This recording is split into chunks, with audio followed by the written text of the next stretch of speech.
Jabardasth PM Rashmi గౌతమ్కు సుడిగాలి సుధీర్కు పెళ్లి కాబోతుంది వైజాగ్లో.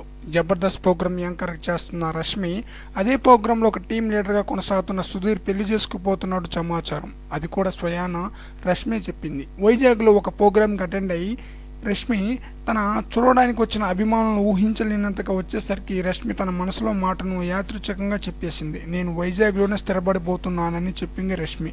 తన స్వతహా తెలుగమ్మాయి కాదు. ఈ మాటను బట్టి రష్మి తెలుగు అబ్బాయిని పెళ్లి చేసుకోబోతుందని, అది కూడా విజయవాడ కుర్రాడైన సుడిగాలి సుధీర్ అని సోషల్ మీడియాలో హల్చల్ చేస్తుంది. జబర్దస్త్ ప్రోగ్రాంలో వీరిద్దరి సంభాషణలు కూడా బుల్లితెర అభిమానులకు ప్రత్యేకంగా ఉంటుంది. వీరిద్దరి మాటలను బట్టి గాసిప్స్ చాలా పుట్టుకొచ్చింది. వీరిద్దరిపై ఉన్న గాసిప్స్ని క్యాచ్ చేసుకోవడానికి డి ప్రోగ్రాం యాంకర్లుగా తీసుకున్నారు. డి ప్రోగ్రాంలో వీరిద్దరి సంభాషణలు చాలా చనువుగా సొంత మనిషితో మాట్లాడుతున్న విధంగా ఉంటుంది. జబర్దస్త్ ప్లాట్ఫామ్ ద్వారా సెలబ్రిటీగా మారిన రష్మి సుధీర్ల పెళ్లి వైజాగ్లో జరగబోతుంది. మరిన్ని మూవీ అప్డేట్ కోసం ప్లీజ్ సబ్స్క్రైబ్ మీ.